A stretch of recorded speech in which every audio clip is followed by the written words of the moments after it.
What's up, my fellow Las Vegas VIPs? The time has finally arrived. Support for the Guest List podcast is brought to you by Manscaped, who is the best in men's below-the-waist grooming champions of the world. Manscaped offers precision-engineered tools for your family jewels. Manscaped just launched their 4th-generation trimmer, the Lawnmower 4.0. You heard that right, the 4.0. Join over 2 million men worldwide who trust Manscaped with this exclusive offer for you. Wait for it. 20% off and free worldwide shipping with the code TheGuestList at manscaped.com. Imagine shaving with a sleek, well-designed, and optimized trimmer that makes shaving time your favorite time in the bathroom. I, for one, am one of the first people to try the new 4.0, and I'm blown away by the performance. The craftsmanship and details on the 4.0 are next level. Guys, I literally just got out of the shower after trying this 4.0 lawnmower for the first time, and I have to say this is a complete different experience from when I was a young college frat boy running around using a traditional razor to shave my family jewels. I can tell you, for one, it does not give a young man filled with testosterone a lot of confidence when you have a cut-up man region and you know when you find a significant other for the night, a flick of the light can end your night in embarrassment. I have all of the confidence now knowing that Vegas is about to open up and I have a perfected, trimmed Manscaped area. Manscaped engineered the ultimate groin and body trimmer by focusing on intelligent functionality and an incredible, comfortable grooming experience. Their 4th-generation trimmer features a cutting-edge ceramic blade to reduce grooming accidents thanks to their advanced skin-safe technology. I now feel confident shaving my boys. This upgraded trimmer includes a multi-function on and off switch that can engage a travel lock. It also gives you the ability to turn on the 4000K LED spotlight on and off when needed for a more precise shave. The Lawnmower 4.0 even allows you to customize your trim through additional guard lengths with sizes 1 through 4. Did I mention wireless charging? The new wireless charging station uses electromagnetic induction, which can help battery length last longer. Men, if you've been shaving with the same nut trimmer on your face, you've been doing it wrong. No person wants to end up with pubes in their mouth. It's time to get your own ball hair and body trimmer with Manscaped to make me time the best time and enhance your confidence with some nice, smooth boys. Get 20% off plus free shipping with the code TheGuestList at manscaped.com. Your balls will thank you. Get 20% off and free shipping with the code TheGuestList at manscaped.com. That's right, 20% off with free shipping at manscaped.com and use the code TheGuestList. Unlock your confidence and always use the right tools for the job with Manscaped. Thank you guys for your support, and now I know that you're ready to hear the show, so get on in there and enjoy the ride. Welcome in, ladies and gentlemen. Once again, if you need a Manscaped product, use the code TheGuestList, and not only will you get a 20% off discount and free shipping, you'll be invited to the inaugural Guest List party in the summer. I'm sitting here today with Jeremy Sigal. Yo. This man is a 2-time author and operates a handful of businesses. I'm going to read some of them off, but I'll probably end up skipping some knowing this guy. And there's a funny story I'm going to mention right after this. He's the owner of onlytelemed.com, 7-figure dating, managing partner at LegalQs, and owner of Ideal Business Solutions. Did I cover all that? Pretty much.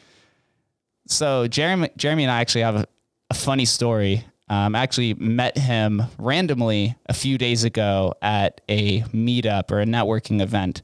But there's something that I always reiterate on the show is like how Vegas is only separated by 2 to 3 degrees of separation, right? You could get in touch with anybody. So Jeremy reached out to me on social media, talking about getting on the pod. You know, I just reviewed him. I was like, this guy is awesome, doing a lot of things. And then I meet him at this networking event, and I'm looking at him, and I'm like, man, this guy looks like somebody that I know. And so then I see his last name is Sigal, knowing me, Jewish fraternity. I look at him like, are you brothers with Nate? And he was like, yes. And I was like, oh my God, how fucking funny is that? What a small world. So Jeremy, thanks for coming on here. No, definitely. That was super random. Just the fact that we had connected randomly on social media about your podcast, looked it up, it looked great, and then just happened to see you at an event, never seen you before, but now we're like, already getting our rhythms together, and you were great. So I'm excited to give you what I got today. So let's fucking send it. Like I said, you're operating multiple businesses. You're the author of 2 books.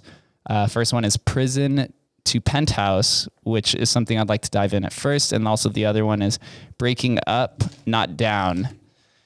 Prison to Penthouse. Very catchy. Thank you. Presuming you went to prison at some point. Definitely went to prison. So let's build some context to, I guess, growing up and who Jeremy was and leading up to how you ended up in prison. Let's do that. Wow, we are going deep. Does anybody have a box of tissues nearby? I told you this is the second date. The second date we go deeper. No, that's great. But I mean, I still have, but had massive ADHD growing up. So I really didn't pay attention to a lot. When I think about my childhood and like high school and all that, like it's kind of a blur. It's only like I would say in my 30s that I started to have awareness, which was great because I was in prison at that time. So survival was pretty important to me. But no, what I wrote about in the book is, for me, it wasn't surviving prison. I mean, we've heard that story 1,000 times, I thrived in prison, and I thrived before and after. So the book I wrote is like the process I go through and rising to the top of it when I'm new to a group, when I'm in a new arena. Growing up, I had 5 brothers. I'm the oldest, basically. I got a twin. It's disputable who he was coming out elbow first. I don't think he was supposed to be there. My dad's like, you were supposed to be coming out, so technically I'm older, but he got yanked out. He's a weirdo. Who comes out elbow first? You know what I'm saying? Talk about attention whore. So just I think being an elder brother, and then there was 5 of us, so maybe we didn't get a lot of attention, so we're kind of just doing our own thing. So I just kind of grew up where like if we did enough, we didn't get harassed by people, but it was kind of up to us to stay busy, active, I think maybe genetically I had a decent IQ, so school was easy. And then that kind of rhythm just followed me into college. I moved to Vegas when I was 17, from California. So it was the first time I'd been on my own. I'm going to UNLV, and college was definitely harder, but it was way more enjoyable because you were really having to put effort into growth and connections, because college, nobody knows each other yet. So I really noticed that I was thriving with my ability to manage a lot of relationships and just organize things. I remember fake IDs were coming out, and I was like, well, I can get a free one. Let me just get like 30 people together. So I got a dorm room, got 30 people in, and bam, got some fake IDs for free. But I just kind of used that ability to mobilize people, and then using my leadership skills. Back then it was like buy my drugs, whereas now it's like use my other businesses, that are basically legal.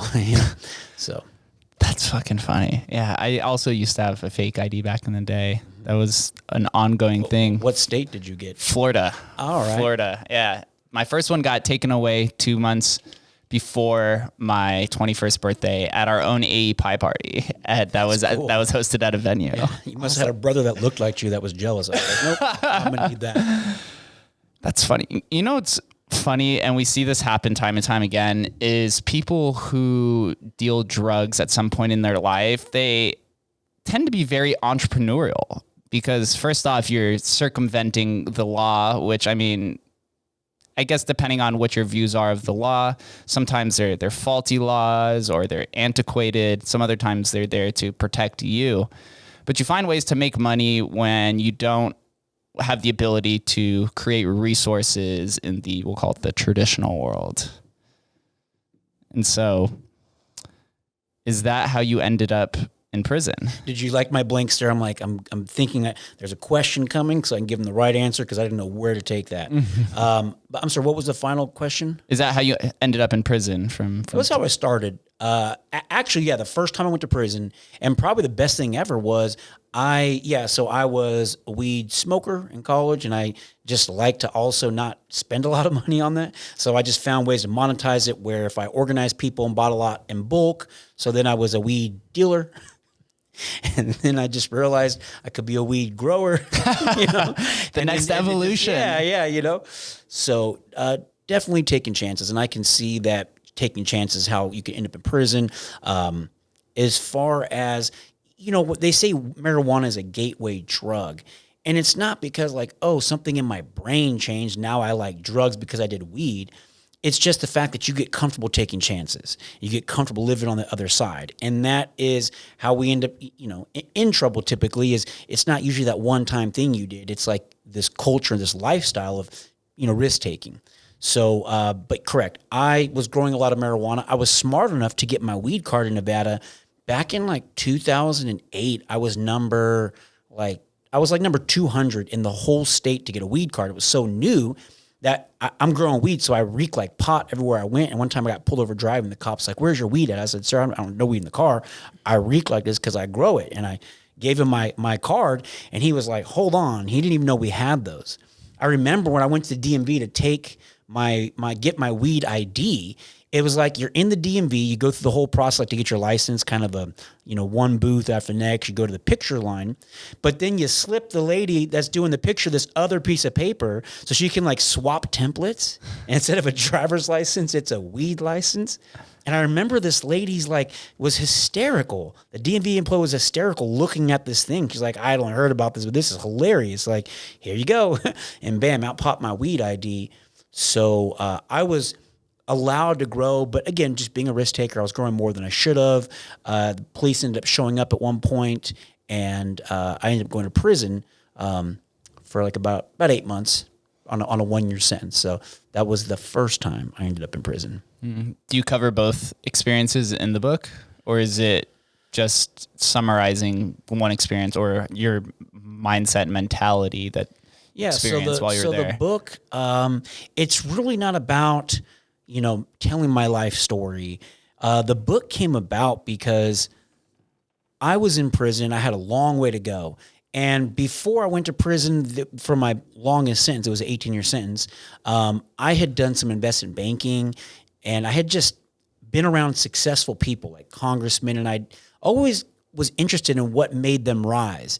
So now I'm in prison with like shock. I was at a serious prison. I can go into depth later, but watching how the shot callers rose and things that made them successful, what interested me was how there were similarities between all parties and how they rise to the top. So that's what I wrote about. The book was initially called Different Suits, Same Stripes. And it was whether shot caller or CEO, how the rise to the top is the same. That's what it was. So that's what the book is really about, that big prison experience. I don't even know if I mentioned that first time I went to prison, but yeah, definitely a great book, definitely an interesting read, and that's what it's about. Yeah.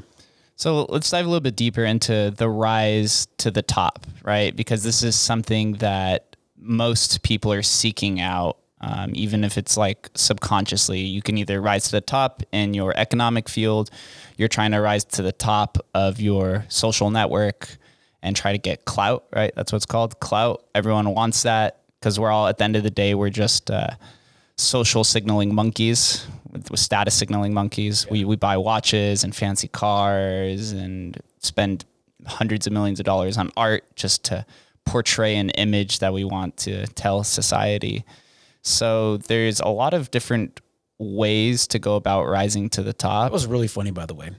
I'm learning a lot about you. I mean, you really come to life when you interview somebody. So I appreciate kind of letting you have the helm. And I feel like we're going to get some great stuff out of this, but I'm also learning a lot from you and the way you're kind of pre-setting things up. I'm excited for this journey. So thank you again. Let's do this. Let's send it. Yeah. The rise to the top is something that I try to touch on a lot. That was the reason why I started the podcast, was that there's so many different networks and different industries in Vegas, but they're all tend to be siloed from each other. Why? I don't know. Maybe because somebody hasn't decided to take the reins to try to corral everybody. But if you rise to the top in one industry, eventually you become that shark in the blue ocean, right? And then you just want to move over to the next ocean that tends to be a little bit more full, right? So I'm curious on what similarities did you see between the varying stripes between the prison system and the corporate office? Leadership qualities and just being a strong man, being assertive, I noticed like the willingness to embrace confrontation rather than run from it, the ability to hold people accountable. That was really big for me, because in prison, it's like violence is accepted. Out here, if I get mad and I want to hit somebody, I got to think about all these consequences that are potentially life-changing. Whereas in prison, those consequences, if you even get caught or if it's a big deal, it's not that much. Oh, I got to go to a different cell for a month. Like no big deal. So just watching men be men in prison, it kind of really accentuated the things I'd already seen in regular society and corporate growth. But yeah, being a good leader, holding people accountable, being more assertive, having conviction when you speak, stuff like that. Those were big for me. Yeah, men are just fueled with testosterone, right? We'll try to find any different way, I'm sure. Are there similarities between some of these prison-centric TV shows and movies that you saw while you were there? Like what we see on TV about, I don't know, like the shower thing, or like stabbings we're gonna talk shanks. about the shower thing on live audio. Yeah, I'm completely open. No, definitely there are. I mean, I've seen a lot of different types of prison stuff on TV. Knowing that, and I really lived that life. Most people, if they get arrested, they just do a little bit of jail time. A lot of people don't realize the difference between jail and prison. Jail is that, you're initially arrested, you're taken to like a holding and processing area where you'll be for your trial, basically. You can bail out and come back to court, and if you get convicted, you'll do a little bit of time. That's going to be jail. But if you're convicted on something big and it's going to be many years, they're going to transfer you to prison. And that is the jail versus prison difference. But then also, most of the people that have clout about having been incarcerated and now they're successful out, they were at like minimum security, every once in a while, maybe a medium, but usually federal. And there's a really big difference between federal and state prisons. The types of crimes that land you in federal tend to be more sophisticated. The system in general in the feds is just more pleasant. Whereas the state penitentiary, it's like your wild ones. It's like the real uneducated, just extreme violence. So the prison that I was at was a high security state penitentiary, like the highest security, where the door's still open for a little bit. The only higher security than where I was at was death row, where you're just one-on-one, you don't touch, you have no contact with people. So definitely, from what I've seen on TV, there's a lot of similarities, but I can only speak from personal experience on like the craziest shit that I've ever seen and felt. And a lot of what really was stressful about prison was like, I had a decent life before prison. I had a lot of friends. I had some cash and nice stuff. I had a good lifestyle. I partied a lot, family, friends. Being away from all that was nothing. That wasn't a problem. Eating just the worst food and small portions of it, that wasn't really the problem. Not having privacy, having to go to the bathroom and shower and do all this in front of people, that wasn't really the problem. The problem and the real like detriment of being imprisoned is who you're living with. That part is like really not explained, and like just how much a lot of these people suck. There are some decent people in prison. I mean, I've got some best friends but they're usually like they're doing a lot of time. But for the most part, yeah, the people are the worst part about prison, having to get along with them, and they really tend to make everything worse for everybody. Kind of like out here on the streets is like a lot of people make a lot of noise and cause a lot of problems and then complain about the problems. So that was the hardest thing about prison. I don't see that being portrayed a lot. But I would say, to answer your question about similarities, yeah, there was rapings. I saw a lot of just extreme violence, and it was nonstop, and it was at any moment. To this day, I can't even close my eyes if I'm around, like if I'm outside or if I'm around people, I can't close my eyes without the fear of like, I'm going to get hit from behind the head. Like, prison was just nuts. It really fucked me up. Yeah, stay out. So with all of this constant fear and violence surrounded you, what type of activities did you do, or what type of mental models did you practice in order to maintain that conviction that eventually you'll be in a penthouse from prison? So, the sentence that I got, and we can just start there. Most people, like habitual offenders, drugs, property crimes, burglaries, robberies, stabbings, they're doing like 1 to 5 years, 2 to 5, 3 to 8 maybe. But I got a 6 to 18 year sentence. It was an 18-year prison term, and I had to do a minimum of 6 years before I'd be eligible for parole. So, and on top of that, my crimes were like, I've never been in a car accident. And these are mainly DUIs and drugs and whatnot, but it's all super petty shit. But the sentencing judges, they don't look at like the arrest record or the arrest facts. They just look at your arrest record and your conviction records. They're just seeing like, 8 DUIs in 1 year and like running from cops and all this shit. So I happen to get a massively large sentence compared to other people. Most people, if they get half that time, I don't care if they've been in and out of prison their whole life, they're going to cry like a bitch, because prison sucks. It's like your freedom's gone. You're literally like a cage. You're a cage animal. You're told when you can shower and sometimes when you can go to the bathroom, all these things. So that is kind of where my experience started. That was different. Was I didn't cry. I got really focused from the very first day I got sentenced, and I just said, I will not do my time this much time in prison. I will find a way to get down to like a work release program much earlier than anything else. So that was my initial focus.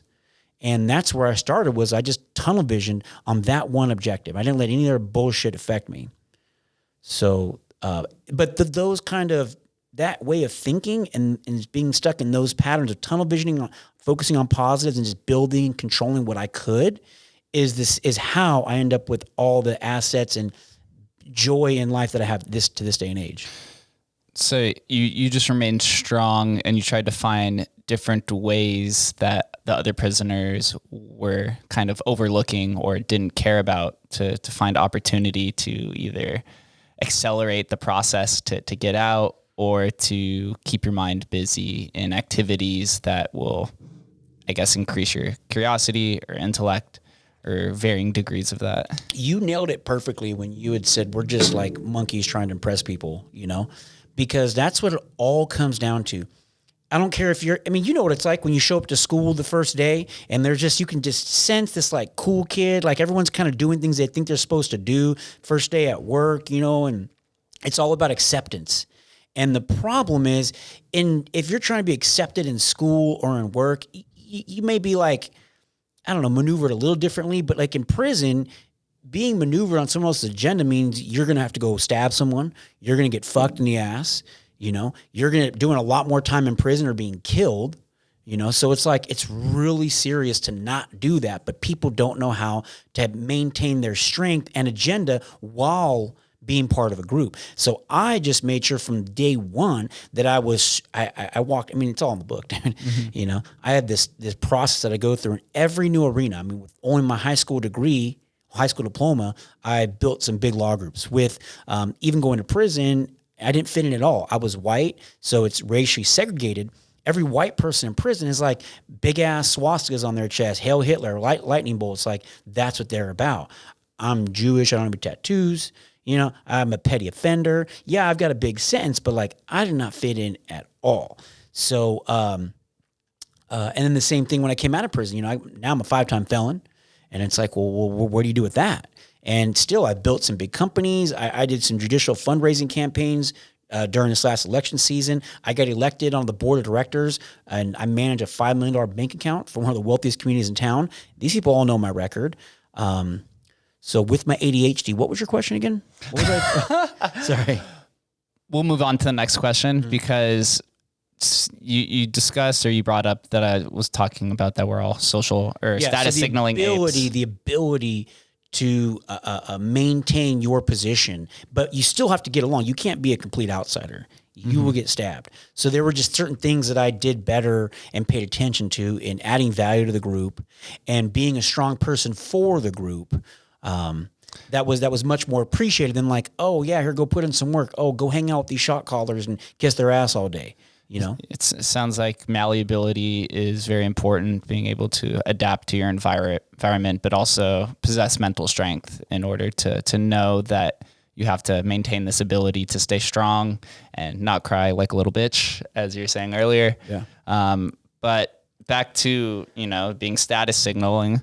When I read your title, Prison to Penthouse, Penthouse is a massive status signal, right? It's at the top of a building. I like that. You're above everybody. It's called the penthouse. It's generally stigmatized as like the Playboy mansion, or at least that's how the movies and the media kind of makes it out to be. So how did you end up in a penthouse? Did you just come out of prison ready, just guns blazing, ready to put into action those ideas that you'd been thinking about while you're in prison? Yeah. So for me, I feel that not for me, for anybody, it's really a luxury to be able to have the opportunity to hit the reset button. Most people don't have that option because we get into these rhythms of obligations, car payments, kids, whatever it is. It's like we are being controlled. Our time is being controlled by our things and the things we're obligated to. So when I went to prison that first time for growing marijuana, my houses were raided. So when I came out, I literally had no home, I had no money, I had no car, I literally had nothing. So because I had nothing, it allowed me to kind of just look out and just put effort into some really great new opportunities and not have that pressure, where that will usually force your hand to do something quick and not necessarily something long-term great. So definitely was coming out of prison with nothing allowed me to take the chance. I started, I just needed to get a resume and have internet connection to shoot off for interviews. So I called this lawyer guy that I'd kind of known, and I go to his office, and I'm just using his computer. This is back in 2010. I am typing up my resume. I'm using his internet, shooting it off for interviews. And in that process, he had fired a lawyer, and then he had lost his legal assistant to carpal tunnel surgery. So it was just me, and I'm start answering phones. And then 4 months later, I'm managing the whole office. And so that was how I started that. And then because I didn't have the obligations, it was like I was buying things as I could afford them. And I put myself in strong positions, and I knew what my worth was. So after a few years, I just saved up, and I was able to do some big things with that cash.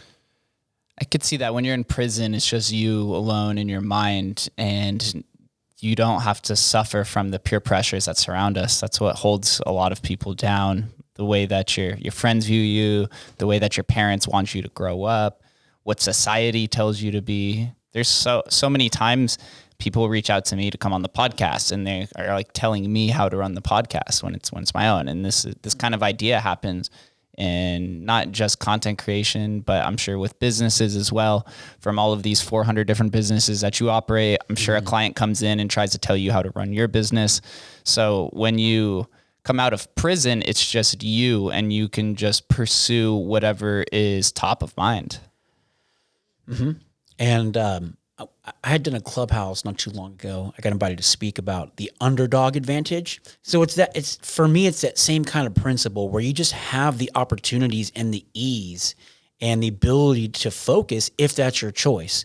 Like I said, when it comes to grouping, 95% of any group are just going to fuck off. I don't care if you grew up poor, 5% of you will rise. If you go to prison, 5% of you will rise. If you're born wealthy, 95% of you will fuck off and won't do what your dads did, So same thing when you come out, if that's really what you want, and you have the ability to tunnel vision, definitely, man, that's the time to do it. Did that answer your question?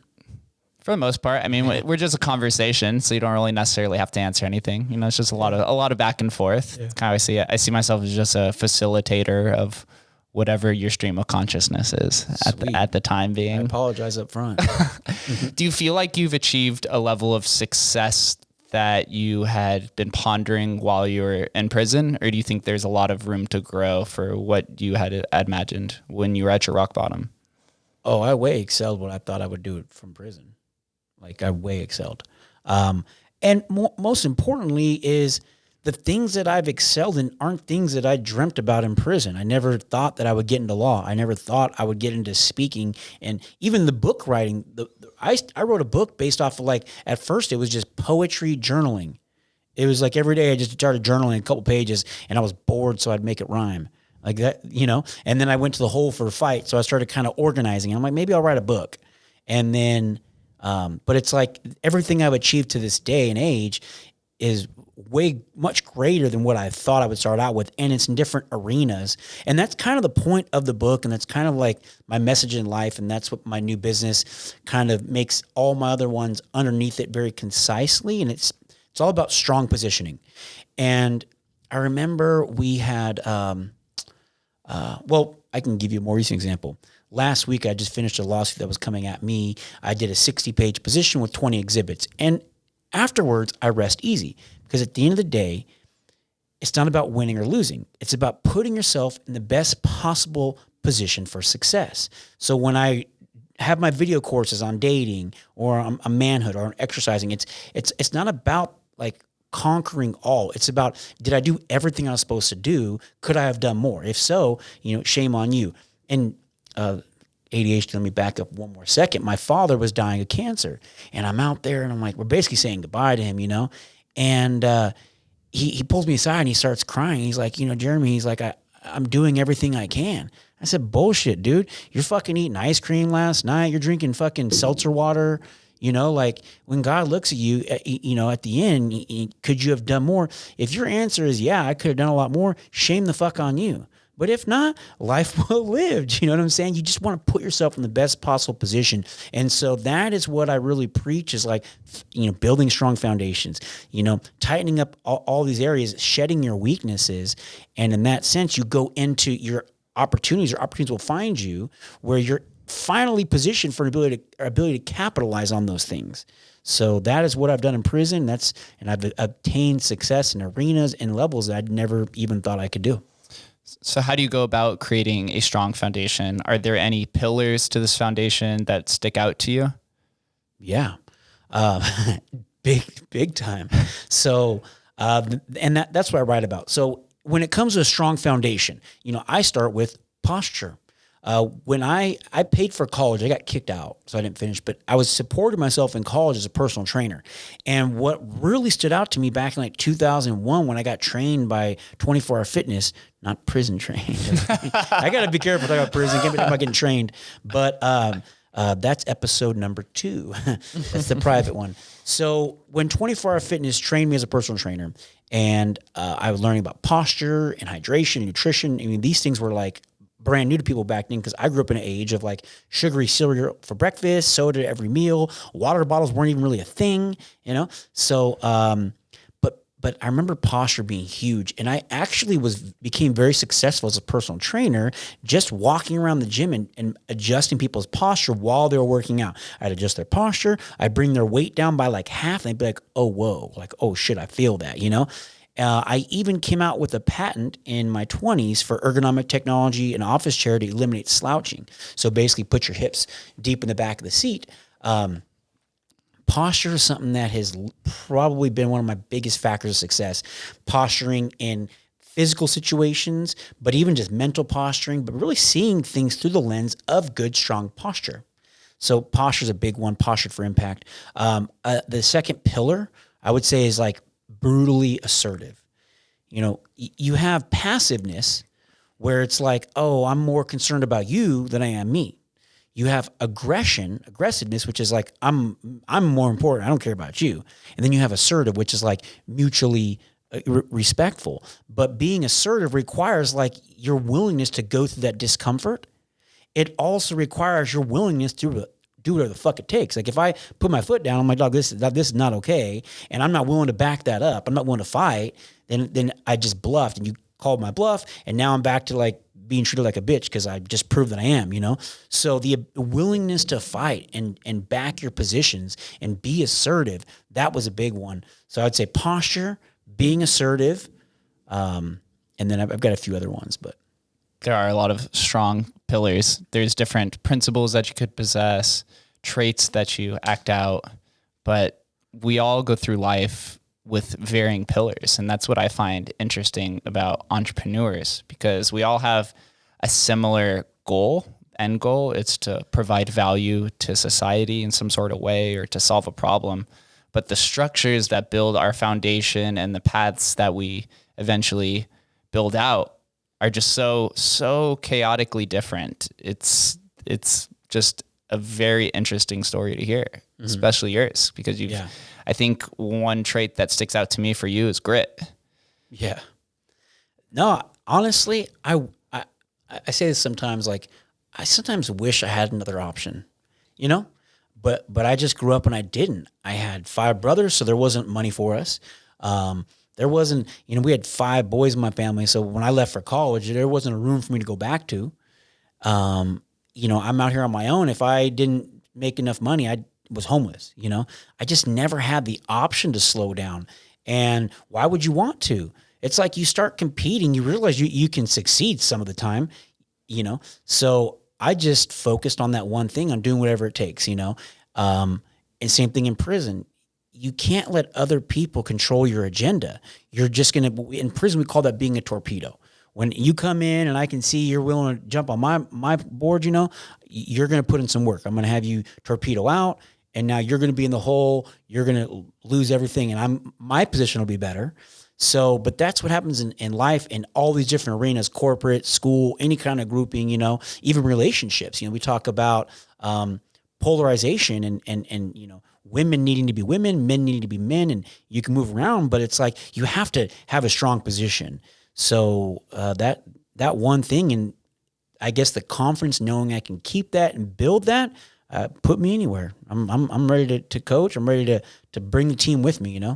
Yeah, all of your businesses have varying degrees to it, right? What is it? LegalQs, Ideal Business Solutions, 7-figure dating, interesting, and telemedicine, right? Yeah. That's also a growing trend. But outside of all of these, something that a question I've been sitting on, I didn't know how to really transition to. Your life was on pause. You went to prison. Why did you come back to the city where you originally got in trouble from and not transition out and start over in another city? Like, why come back to where all of the troubles were caused? I don't think that the place caused my problems. I think that I was causing my problems. The cool thing was, I was causing my problems, but they were like, it wasn't like I was being some piece of shit and breaking all these rules. I was like, rule bending. Like I said, I'm growing weed, but I got a weed card.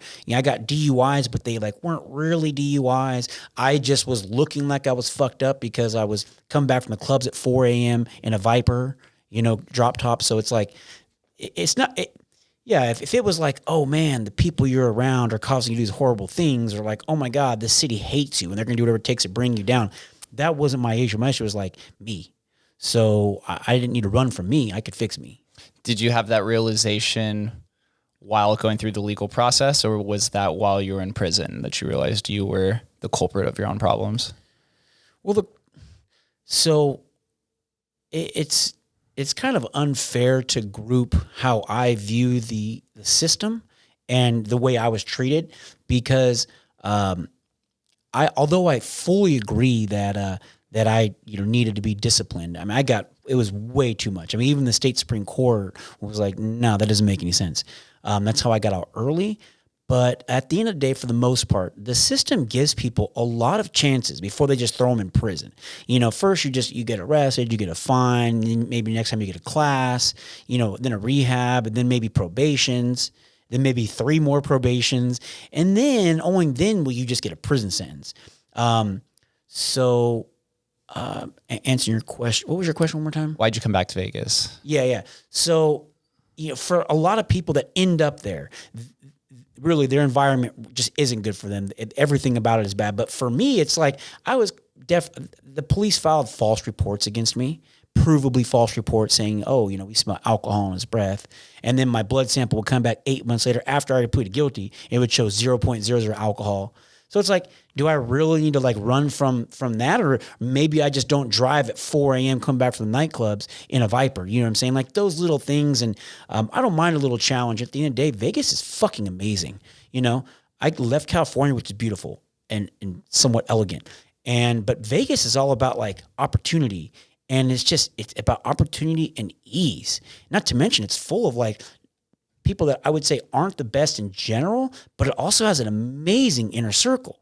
There are some incredible people out here that when you prove your worth, and you really can add value to a group and people can coast on your strength, like life becomes easy. And I that is what I became addicted to. So the little things that I could tighten up didn't matter compared to like the massive advantages to being a good person in Vegas. You really stand out and have great life. So is the purpose of these 4 different businesses,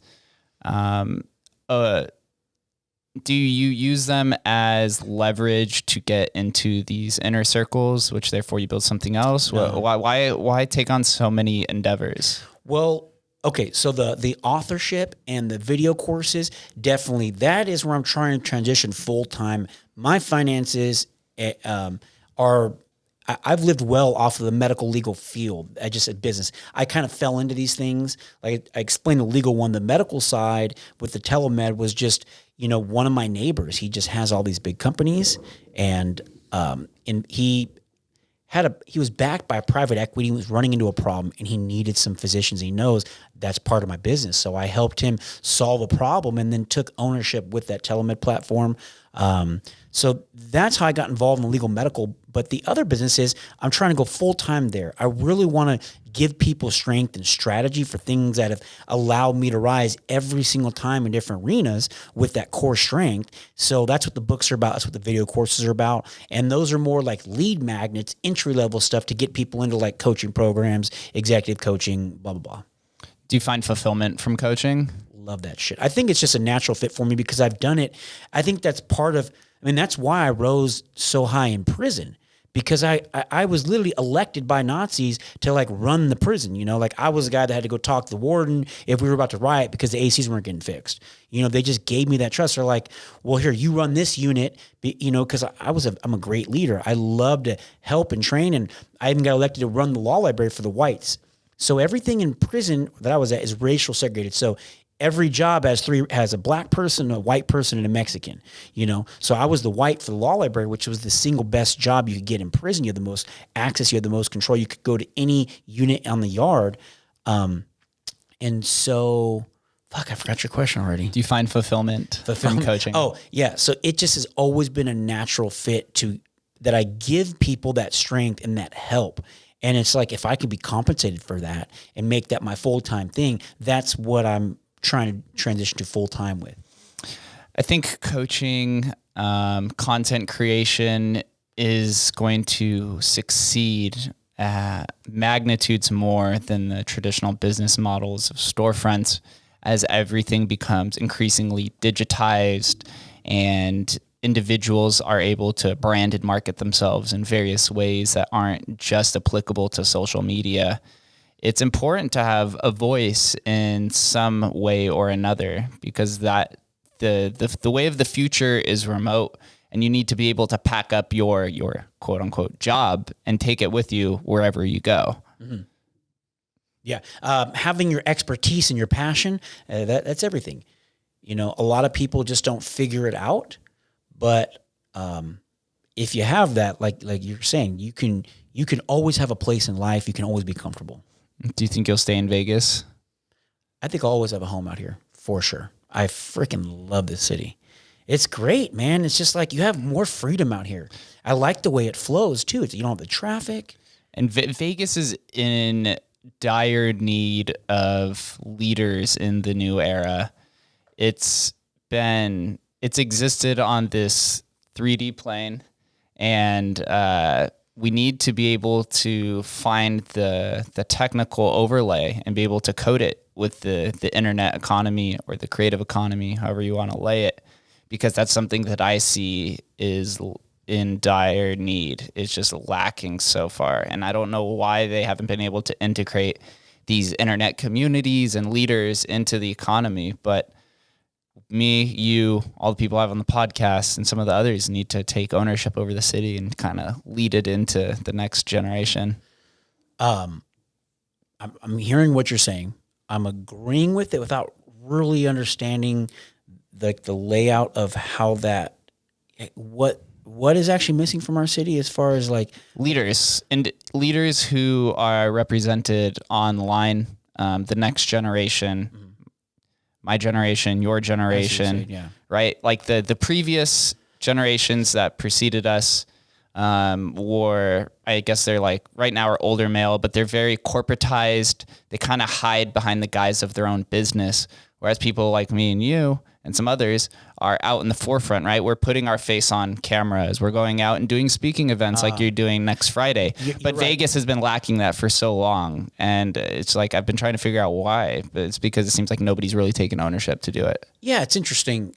I mean, I've been in Vegas a little over 20 years now, but in my first 10, 15 years, like the people we worship were the fun people.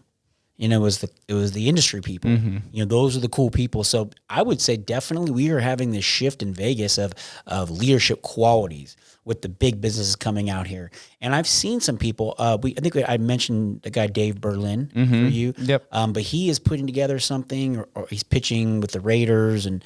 I was at that event. Yeah, I was at the event, the Tech Hub meeting 2 weeks ago.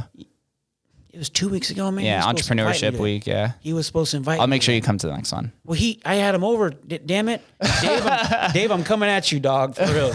Damn it, Dave. Yeah. He's taking on a big role. Entrepreneurship Week. Yeah. For those who don't know, it's an international event that is thrown on by many cities.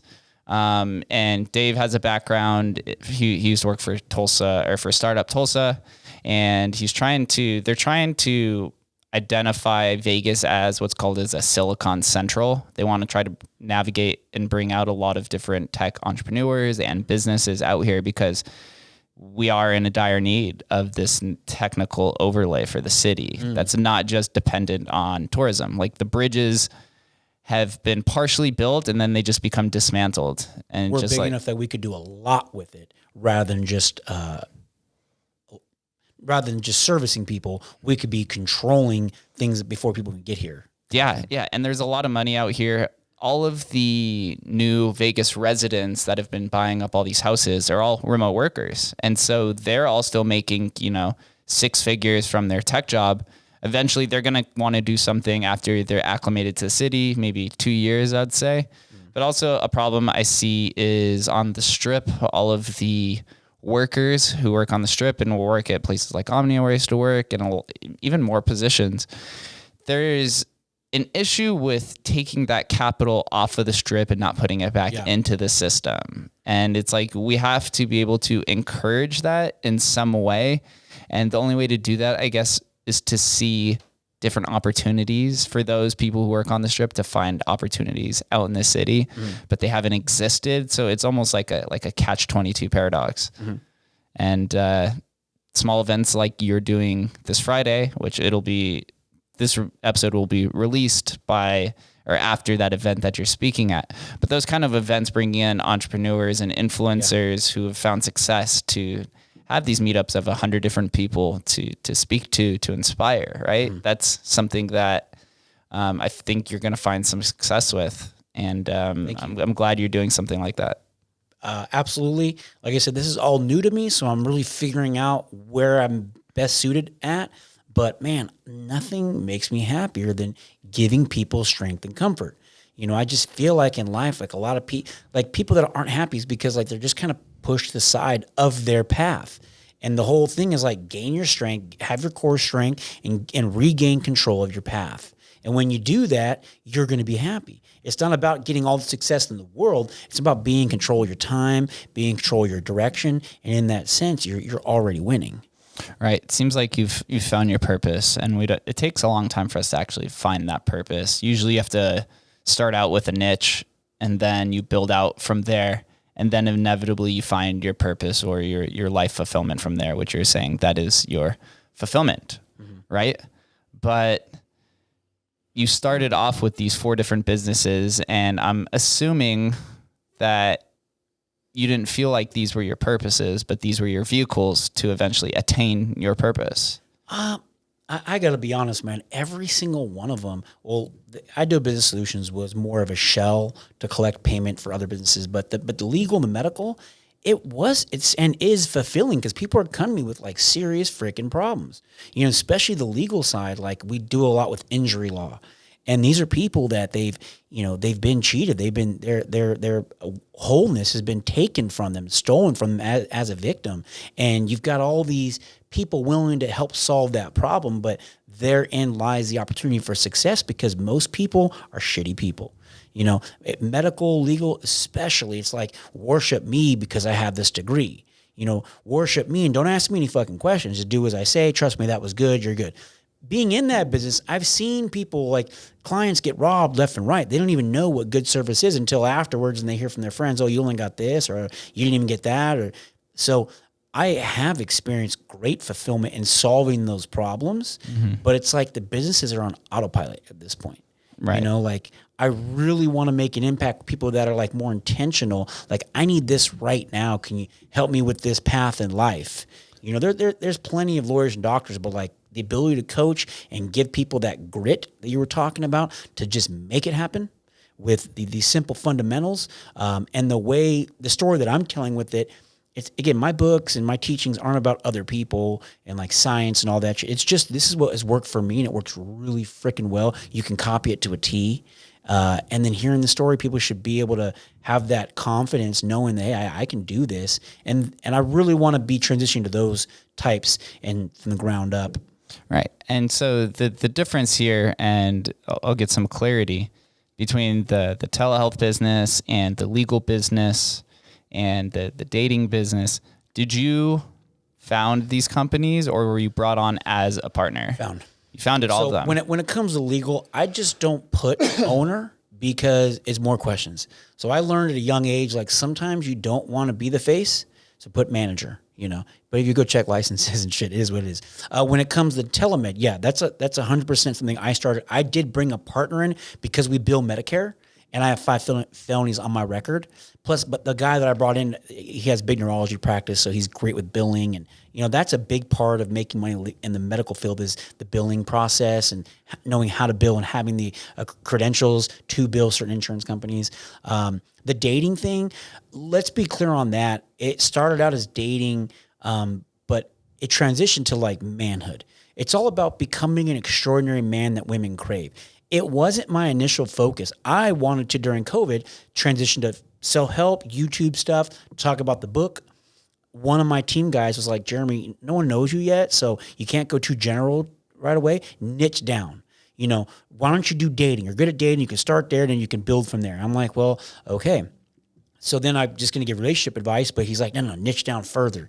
He's like, just do dudes. I'm like, okay. So I made a dating thing, but because it was COVID, I'm actually with my boy Rich. Him and I did it together. We just started filming and researching and learning about what it was. So we put together this dating program for online dating, showing men how to build a strong dating profile so they can properly engage women and get a date within 1 or 2 messages, rather than like, because a lot of guys don't realize, like, they really don't understand the access that women have. They are talking to 1,000 dudes at the same time. It's not a big deal. So any one little awkward moment or mess up, they're on to the next, So avoid that process of these long conversations where you can fail for a million reasons. She's trying to play cool. You're taking your time. You might say something weird, whatever. Fail. If you build profile depth as a man and you engage them properly, you can secure that date quicker. Then you get more information. Hey, by the way, what's your Instagram? Hey, let's do a FaceTime before we meet up. But at least you already got it locked in, So the whole point of the dating thing was a lead generation. Let me start with something basic. Help these guys solve one problem. And then I can have additional things on top of that where I can go more towards general self-help, general life coaching. So that's kind of the system for the dating, is like elevated manhood, start with the video course. Then from there, I've got some group coaching and some one-on-one coaching. And out of all of these businesses, does this take up the most time out of the 4 for you? Is this business a priority? Yeah. The self-help space is, but see, it's like now I'm really starting to think like, work on the speaking side of things, make other courses that complement, like, so part of the giving men depth is like giving them the physique they want, teaching them how to cook to clean quick, because if you don't clean, if you walk into a kitchen with dirty dishes, you're much less likely to cook versus if you walk into a spotless kitchen, everything's ready to go. So it's like I have all these strategies to give yourself depth, and it's basically just duplicating the one thing that I fucking do really well in life, just efficiency. Are you coming over on Saturday, by the way? Yeah. So, okay, yeah, you'll come, you'll see my place. My house, I have designed and installed everything. This wasn't, I can just do all these things, but it's like, when you learn to get the most out of your time, you can get a lot more done. When you learn how to be that strength and consistency with depth for other people, you tend to get the best out of them. So teaching that system, I guess, is taking most of my time. The legal businesses, I do a little bit of marketing. The medical thing takes care of itself. So yeah, this is taking up most of my time right now. Will you be speaking about all of these different attributes on Friday at the Rise event? I don't know. I had the guys over last night that are throwing the event because I'm like, hey, what exactly do you want me to talk about? And they gave me some pointers. What I'll be talking about at that event. First, I had to understand their audience. And so pretty much I'm going to talk about the ability to connect and what you can do with strong connections. Talk about like thriving through hardship and the fact that you can obtain these massive things. And so it'll be that kind of messaging on Friday. Yeah, and Jeremy will be sharing the stage with some very successful people. Brad Lee. Yeah. There's a few. Carlos Munoz, I think is how you pronounce it, but he's big time in Latin America. He's like a Gary Vaynerchuk out there. So I'm excited. He's actually coming over Saturday morning to be interviewed they're going to use my place. They asked me this morning if they could do that instead of like some other place. I was like, fuck yeah. I love being around these things and just learning and watching and making shit happen. Being around all of these successful people, do you ever feel a sense of imposter syndrome? No. Not at all? No. No. So, I think the imposter syndrome comes from the fact that you're probably out of your element because there's a difference. Like when you're experiencing growth and trying new things, it's okay to like be uncomfortable or insecure about it. But as far as self-worth and the ability to knowing that if you learn these things, you could deliver, that is just a process you go through. That's not imposter syndrome. Imposter is like where you just really don't think you have what it takes. And no, I know my worth. I've put in a lot of fucking work to learn all these things. And in fact, usually I enjoy being around more successful people because it makes me feel even more successful because like I watch how impressed they are with my knowledge base and my achievements. I'm like, yeah. So that's part of the reason why I have so much confidence and excitement in going into the space because I know when I start to tailor my message better, as you can see, I've got a lot going on. So I really got to have more of a concise messaging.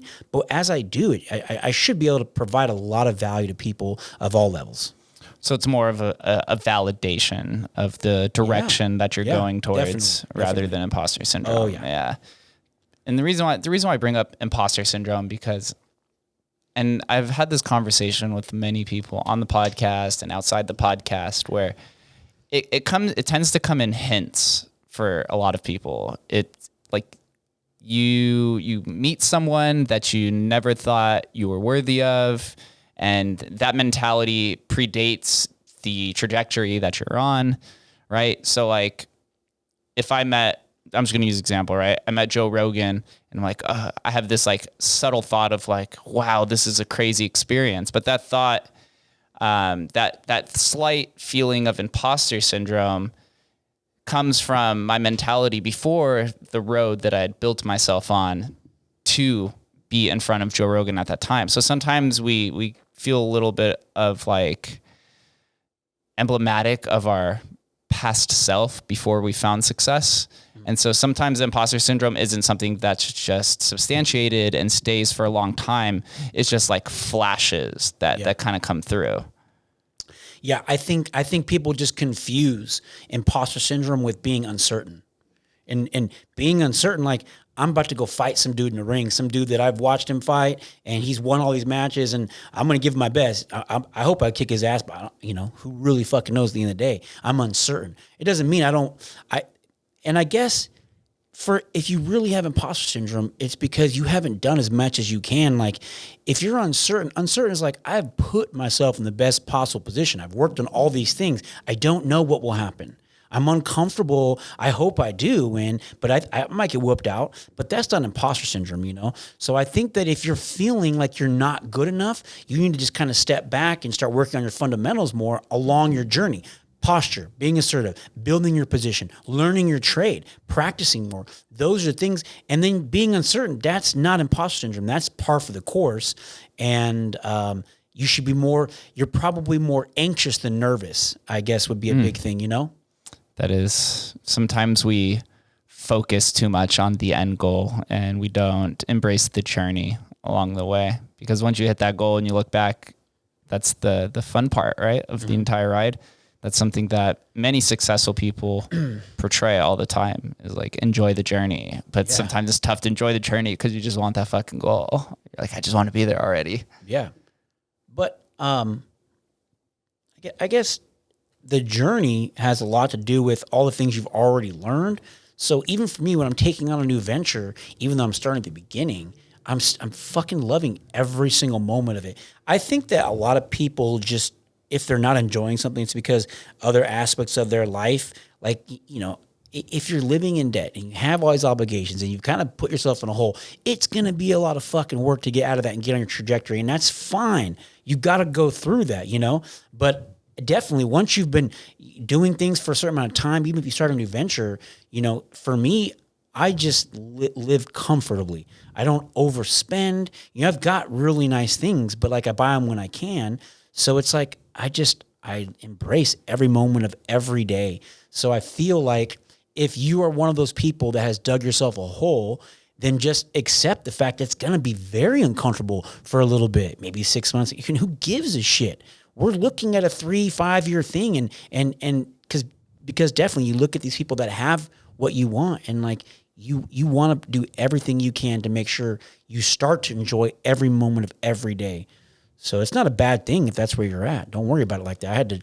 I was 18 years in prison, man. Like living like the worst possible nightmare you could imagine. Still fucking smiling every goddamn day. I don't fucking care. I'm on television. I'm going to focus on the opportunities, the optimism, the things I can control and build. I'm going to fucking smile because this life is short. So what do you think holds back an individual from unlocking their true potential? Okay, well, definitely obligations. I feel like a lot of people can't even look through the right lens because they're already held down. That would be number one. I would say another big thing that keeps people down is analysis paralysis. I think somebody said the other day, they overthink it, you know, and they'll spend more time thinking about it than just starting. They don't realize, like, after you've done this and you start at the bottom, you've gone on top of something, you just get in the habit of, I can fucking do this. And so if you're one of those people that just hasn't gone through that process, start going through that process. I don't care if it's like getting good at a sport or learning some new software. You know, I just last week got off of a $2,500 a year software that was hosting one of my video courses that I put into my website and learned all that shit with over a weekend. And now I'm like, I'm fucking boss. I feel fucking great because I can control that one thing. And it's like, I have built that. I've conditioned myself to go through that process and so many new things. I don't see it like that. But if you're one of those people that does focus on, like, just sees a fucking mountain ahead of them, don't look at some big mountain. Tunnel vision, what's that first step look like? Let me take that. Let me get going. Chapter 26 of my book, you know, a series of small wins. You know, don't worry about hitting that fucking home run right out the gate. Go just get these little things going on, win. Then go for your big ones. And you're much more likely to win in that situation. So for people that aren't hitting it big, I would say, yeah, don't worry about other people. Know that the things you're seeing on social media is people's best version of things that don't really exist, you know, because it all comes down to depth and consistency. In prison, I won a lot of handball tournaments, not because I was the best. I mean, some of these Mexicans I play with, like the Spanish dudes are real athletic in prison, and handball's their thing. And they were much more like detail and articulate with their hands. They could have a lot more killer shots, but I had consistency. I had good footwork, you know? And so I would win almost all these handball tournaments. It's all about consistency. So just focus on you. Know that there is a path to your success, and just start focusing on step 1, step 2. Just get that going. Embrace people that know more than you. You know, do the research. Go copy people that are doing similar things, you know? acquire these resources, learn where they're at, and don't be afraid to just mix things up as things get challenging. That's a big one. A failure is only a failure when you stop. That is facts. I have one final question for you before we get out of here. Same question I ask everybody. What does Las Vegas mean to you? Everything. I mean, Las Vegas is everything. Las Vegas is a place that you can really live your life to the fullest. A place that you don't have excuses. You can fucking do it all. You can have it all. You can have any speed you want. You can access the greatest people or the worst people, the best experiences, or you can just live comfortably doing next to nothing. Vegas is everything. We don't have competition. And one thing that I love about Vegas is I feel like it's one of the easiest places to capitalize on opportunities. This is a hub where people are coming in from business all over the world. It's a center for growth. This is one of the easiest places to make it. It's one of the easiest places to connect. So Vegas is everything to me.